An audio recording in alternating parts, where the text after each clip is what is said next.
Hello, I'm Jackie Lucky, your financial planning maestro. This series of podcasts is aimed at financial planning professionals and also those who are looking to enter the financial planning profession.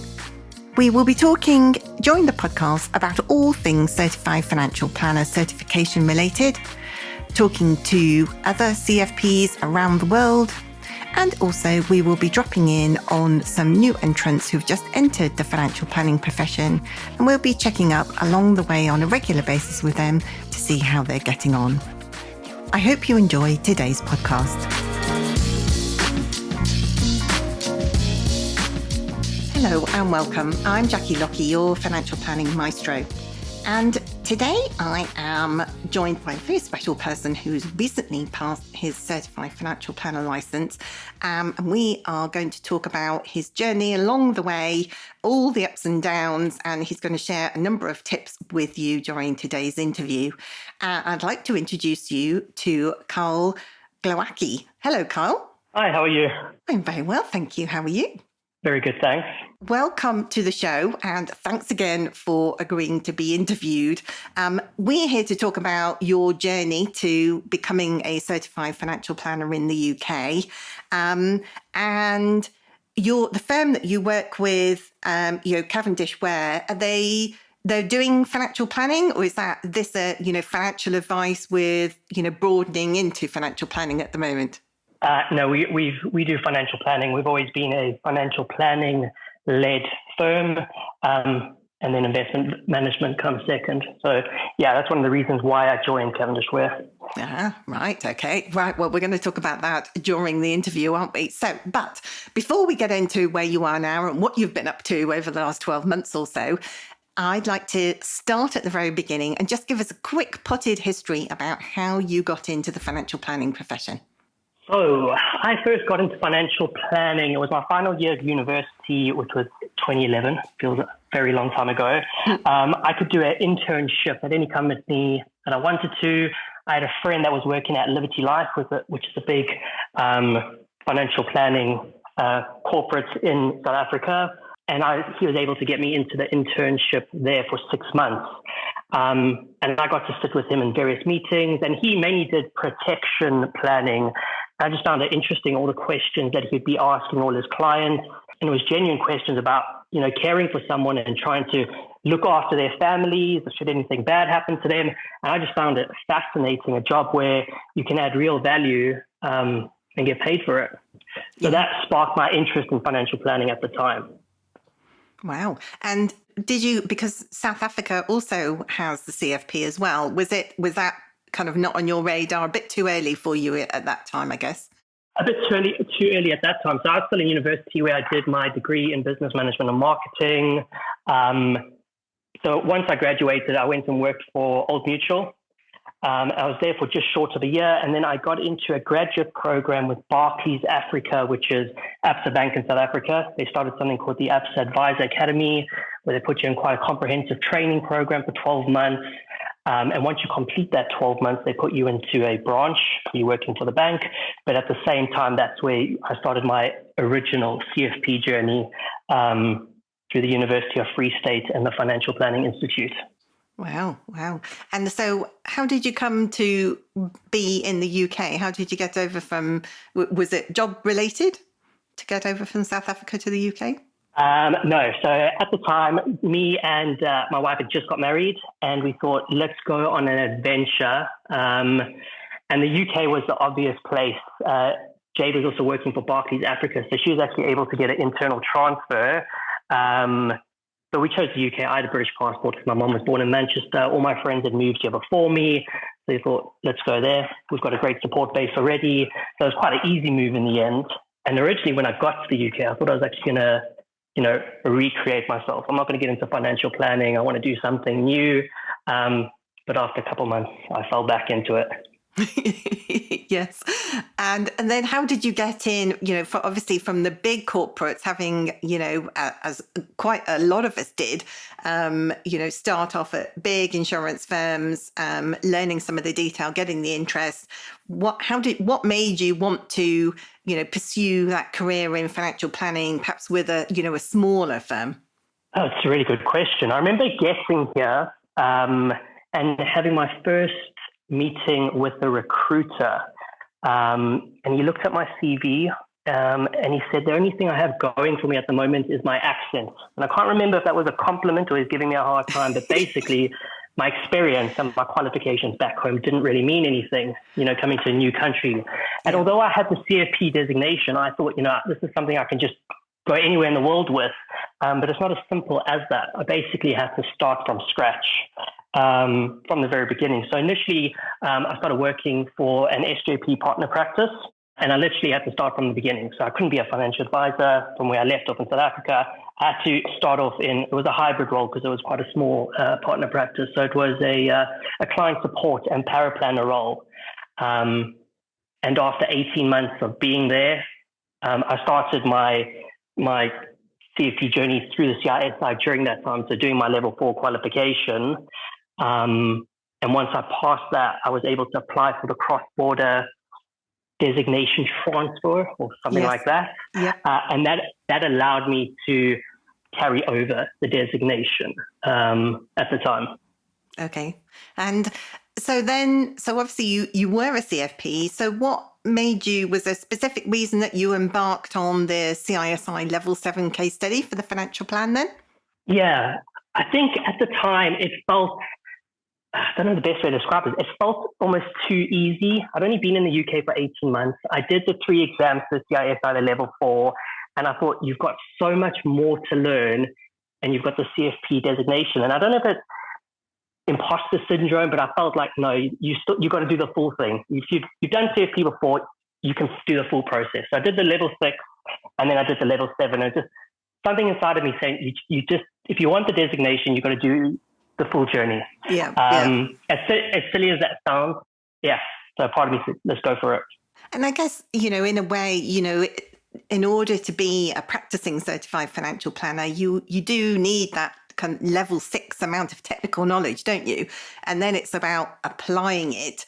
And, all the different tax nuances between the two countries. And, there might be differences that, you would have to apply your existing knowledge in a different way. So I guess it kind of makes sense from a personal perspective to, I guess, make sure that you've kind of rubber stamped it and for your own peace of mind that you definitely know, what you're doing. Yeah, I think that's it. I think the word rubber stamped it. That's what made me just want to do the level 6 and 7, just so I could say, you know what, you really do deserve that CFP designation. You've done it twice, and that's it.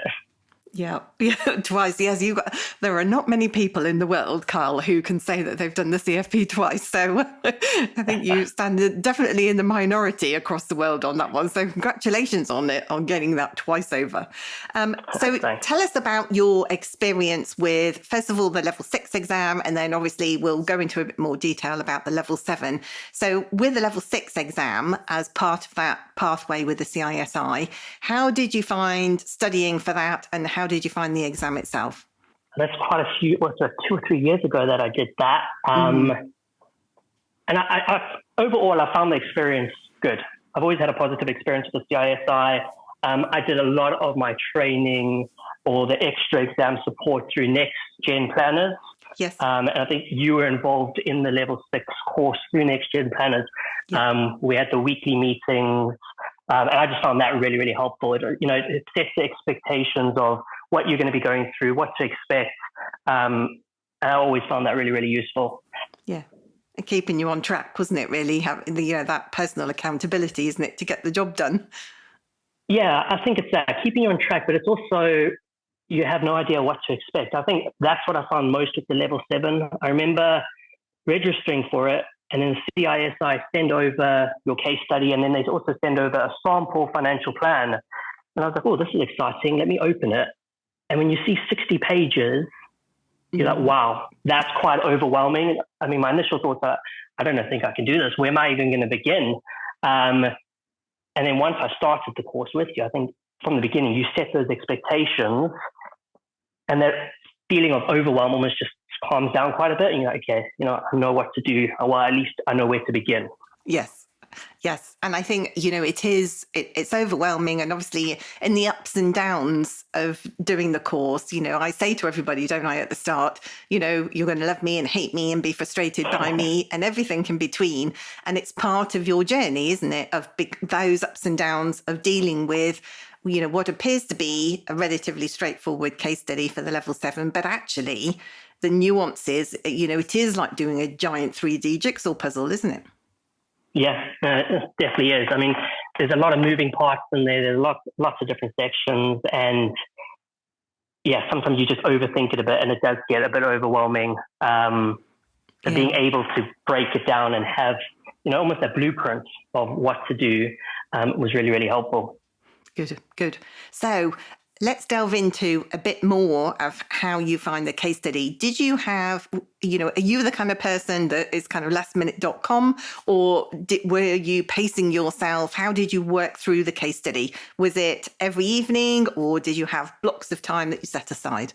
So it was a bit of both. So I did the fast track course with you, which was really useful. It was 3 or 4 days where we was full on. Yes. Which laid the foundation. But I think after that, I probably took a week or 2 off for some reason. Work got busy, life got busy. And I remember trying to pick it up again. And I was like, I can't remember what I was doing 2 weeks ago. All of a sudden, the spreadsheets weren't making sense. I was making silly mistakes, changing the formulas, and I was almost losing track. And I was like, no, you can't have gaps in between. You can't, spend 5 hours every weekend. What I found really useful was doing a little bit every day just to keep your mind fresh, because I got in the bad habit of making small changes every single day. But I remember why I made those changes. So I could keep on track of it. Whereas when I took longer gaps and I look at the spreadsheet, I was like, why did you do that? And all of a sudden it wasn't making sense. Yes. So I just found like breaking it up, even if it was just half an hour in the morning or an hour in the evening, just constantly doing that every day was really helpful. And I guess kind of mini targets, like you say, it's how everybody is, everybody's different, and keeping it fresh in your mind so you can remember why you were doing what you're doing. So when you leave off the second time, you think, right, I know where I am for when I come back again, and I know what I've got to do next, don't you? Whereas, like you say, if you leave it for 5 days and then you kind of go, what was I going to do? Yeah, exactly that. It's tricky, isn't it? Yeah. No, yeah, it is. And the longer you get into the process of building your plan, the more complex it begins. In the beginning, you're on Excel, you've got 4 or 5 different pages there. 3 weeks in, you've got 12, 13, 14, and it just gets bigger and bigger. So by just looking at it every day, I found it helpful because I always knew exactly what I'd done and why I did it. Yeah. And how did you find the process of building the spreadsheets? Were you familiar with Excel before you started the course with me, or was all this fairly new to you? I mean, I was familiar with Excel, but I wasn't that familiar. So there were some of those formulas which I was like, no, this is crazy. I don't think I'm going to be able to do that. But the course was really helpful. The links to videos, YouTube videos, and all of that, at least it's something that you can refer back to. So after a while, it was a lot more manageable. But I think that's what the course helps with. It just overwhelm always got in the way, that feeling of being overwhelmed. But the course just helped calm that down. And the fact that you could refer back to the videos made it really helpful. Yes. And you think, at every course I have people who kind of go, I think I'm going round and round in circles now, and actually being able to go back to the videos and go, right, okay, let me just refresh my memory when I'm walking the dog and just listen to this one again. Because I wasn't quite sure what Jackie told me, or I thought I was, but actually now I'm coming unstuck. They found it, quite valuable to be able to do that. Yeah. Yeah. It's interesting, isn't it? How everybody kind of, has their own experiences, and being able to have that confidence of being, as I said to everybody, including you on the course, you are more than capable of doing this. But it is, like you say, it's controlling that feeling of feeling overwhelmed from time to time as it comes and goes, and actually keeping up the pressure to make that forward progress as well, to stop all of that getting in the way, so you actually turn out a good example of your work, if you like, at the end for submission. Yeah, no, it definitely is. I would agree with all of that. I think, and I don't know if this was helpful, but what I did was simultaneously I built a Voyant model because I wasn't always sure if I was on track with the Excel spreadsheets. I knew what I wanted to do and I knew what I was trying to achieve, but because it's just so many numbers on all these pages, I built the Voyant side by side with it, and I knew the numbers were never going to be the exact same.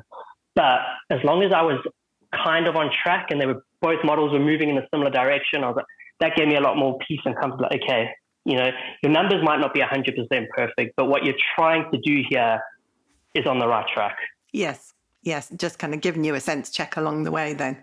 That's exactly it, sense check. Yeah, excellent.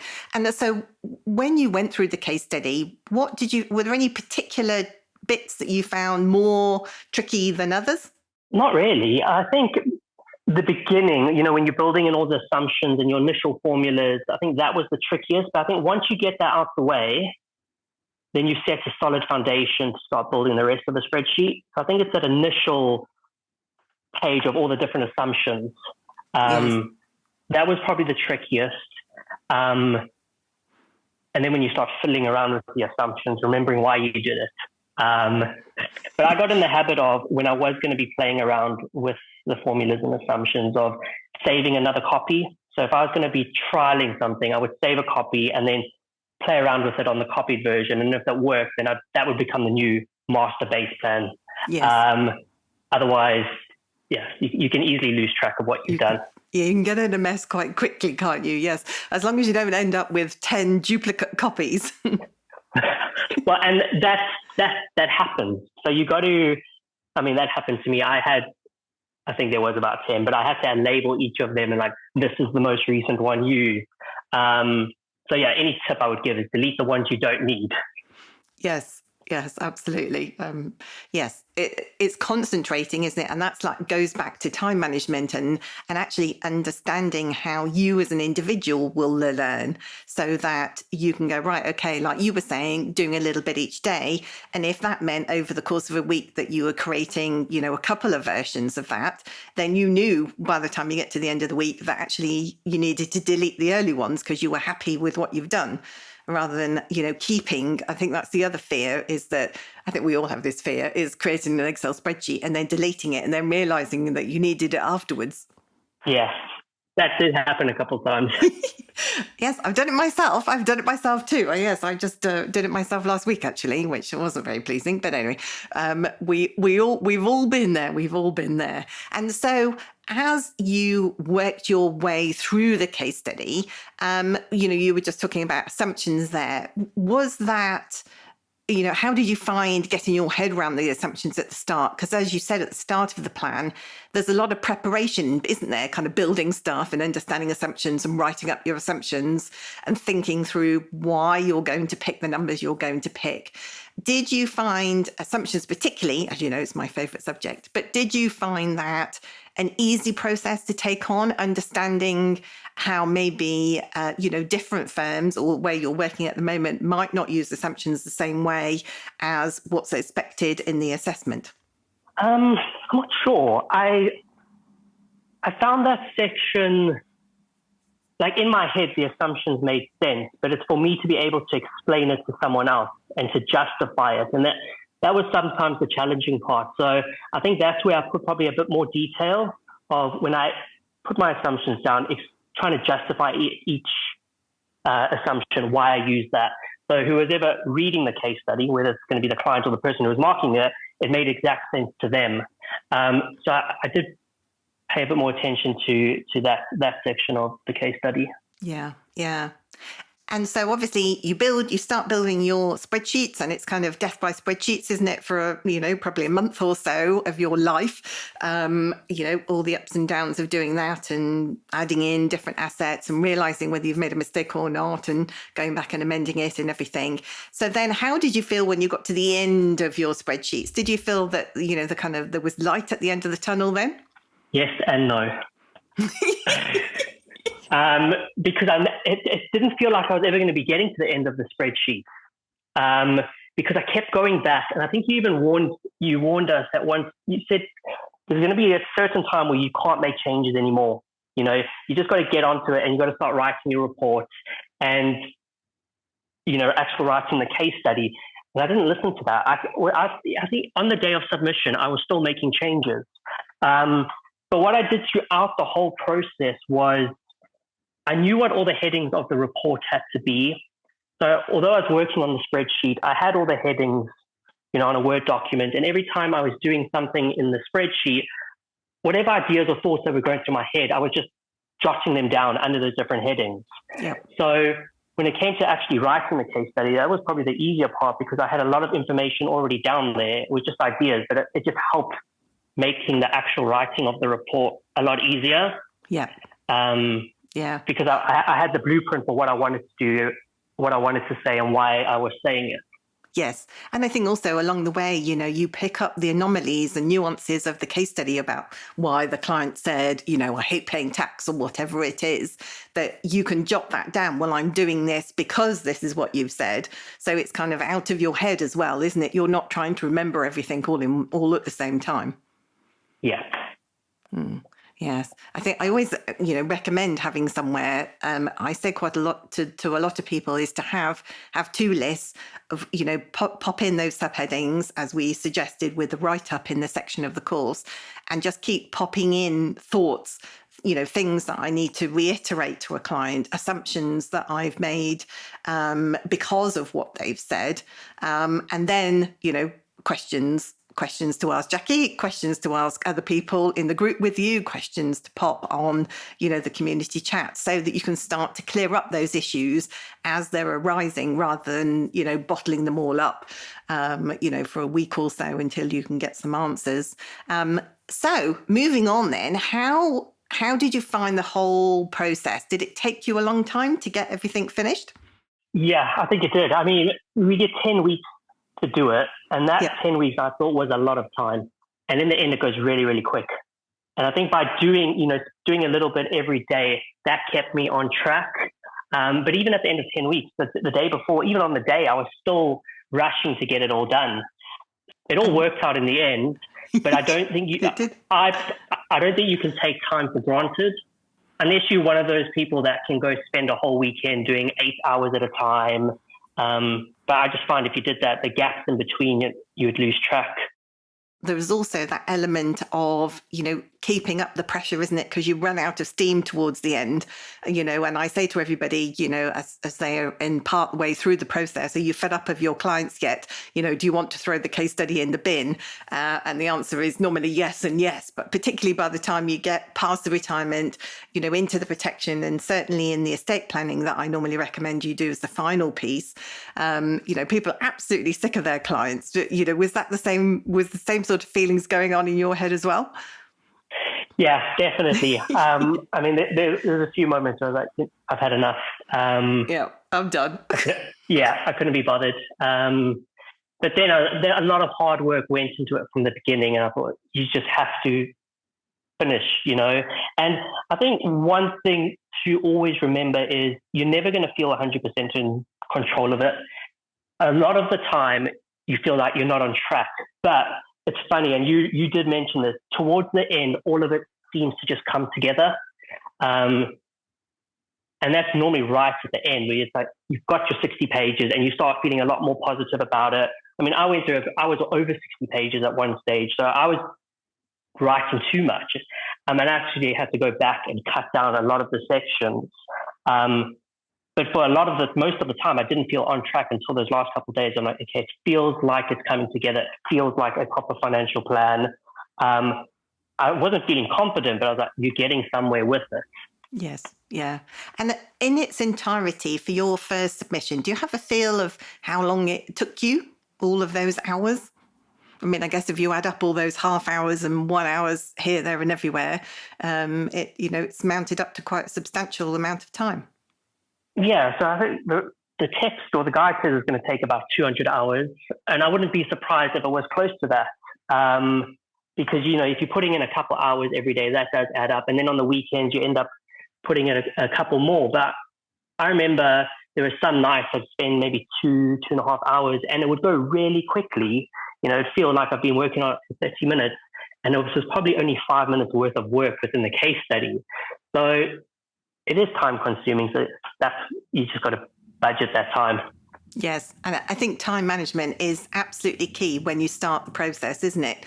Because if you've got, we've helped a number of people who are between jobs and, they've got all the time in the world, still manage to feel the pressure of running out of time. But actually, if you're holding down a full-time job, then it's even more important your time management skills seriously come into play, don't they? Because like you say, you've only got 10 weeks. And if it's taking you in the region of 200 hours to do, 20 hours a week. And obviously we know from, the ups and downs of the way the work ebbs and flows, that actually it's not going to be 20 hours a week in a linear fashion, is it? It's going to go up and down each week that goes by.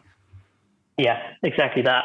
What I found quite useful was, I'm one of those people that can wake up early. So I'd be getting up early hours in the morning, by 5:30, putting in an hour or two, and then making my way to work. And at least I knew, great, I've done my hours for the day. It's a good start to the day. But even throughout the day, it would be funny how you'd be doing something else and all of a sudden the case study pops in your mind and you got to quickly jot down what you're thinking. Even I remember being in bed sometimes, I felt like I was dreaming about it. In the morning, go write it down, play around on the spreadsheet. So yeah. Yeah. And you're not the only person who dreams about their client or their case studies. But well done for confessing all of that. But you're definitely not the only person who said that to me. So looking back now on the process, you submitted your plan for the assessment. Then what happened? So I remember submitting it, and a part of me actually felt quite disappointed. I was like, you had those 10 weeks, you did the crash course, you managed to get it in probably half an hour before the submission timeline. And I was like, I felt fine. I didn't feel confident at all. So the day that I got the pass mark, I can't even remember how long you wait, but I remember getting the email and I was quite surprised. I was like, oh, wow, okay, that's nice. That's a good feeling. I passed. But I wouldn't say I felt confident at all when I submitted it. So yeah, it was a pleasant surprise. Yes. And at the end of the day, Kyle, a pass is a pass. So congratulations on passing, particularly on your first submission. That's no mean feat when you think about that the average overall pass mark for a first submission, particularly without a course, is around 20%. Then to get a first time pass is phenomenal and reflective of all of your hard work and effort that you put into it. So congratulations again.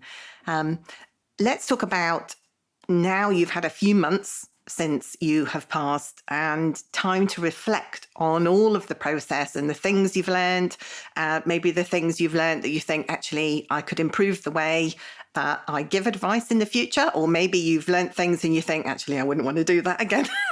So tell me about all of those things. Looking back now, has it helped you improve yourself as a person? Do you feel like you could become an even better financial planner, or has it changed the way that you give advice in your business?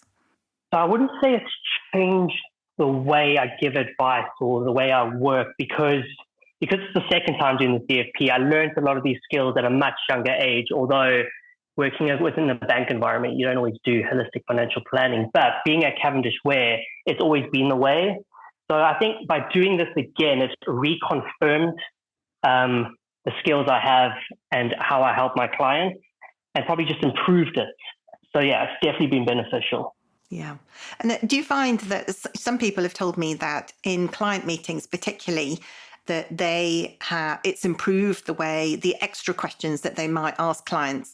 So if a client says, oh, I want to achieve a particular thing at a certain age or whatever, it's allowed them, going through the process has allowed them to perhaps see a little bit further down the track and pause in that moment and ask the client a few more questions than perhaps you otherwise would have done.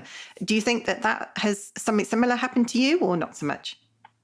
No, I definitely would agree with that. I think by doing the case study, it just helps you look at each client in a different way and maybe ask questions maybe you wouldn't normally ask, or see things from a different point of view. But I think overall it builds that confidence to ask those other questions. I think that's definitely what the qualification has helped with, that confidence to ask the right questions. Yeah, that's great to hear. That is great to hear. And so we are nearly out of time for our interview today, but I'm sure that you have some tips. So if you've got any tips to share with our listeners today who are perhaps either part of the way through their process or, have stumbled on the level 6 exam and haven't passed yet, who maybe need a bit of a pickup, or people who are generally interested in becoming a certified financial planner, what tips would you offer them? The first tip and the biggest tip would be get help. So do a course. I'd highly recommend the fast track course because that lay the foundation from day one. Like I said earlier, when you get the case study and you look at a sample financial plan, it's overwhelming. But when you go to that course and you can set the expectation for the next 10 weeks, that just sets out the path. And I found that really, really helpful. So that would be the biggest tip. Don't take time for granted. Don't say, I'm going to spend my whole Saturday, because you never know what's going to be happening on that Saturday. Rather break it up into smaller amounts, whether it's going to be doing 1 or 2 hours a day, but just be consistent at doing that. Build that blueprint of, like I said, I had the Word document with all the various sections already there as the headings. And whenever a thought comes to your head, just write it under each one of those headings. Just so when it comes to actually writing the report, all your thoughts and ideas are already there for you. You just need to add meat to the bones, really. And I think it's important I found this useful, that you're never going to feel on track the whole time. It would only come, that final stage of the last couple of days where it all comes together. And you warned us about that. Like, in the end, it all comes together. It makes sense. All the puzzle pieces come together and you start seeing the final picture. So if you ever are feeling overwhelmed and it feels like you're not getting anywhere, just be patient, just follow the process. And in the end, it all comes together. In the end, very good advice to end our podcast with. It all comes together in the end. Kyle, it's been an absolute pleasure to talk to you today. Thanks very much for joining me. Thank you for having me on your podcast. It's been a pleasure. It's really interesting, isn't it, to listen to different people who have different experiences of gaining their certified financial planner certification, or maybe developing the financial planning profession at large. If you know anybody who you think might be interested in listening to any of these podcasts, then please do pass on our details. That's it for me. I hope you've enjoyed today's episode. See you again soon. Bye for now.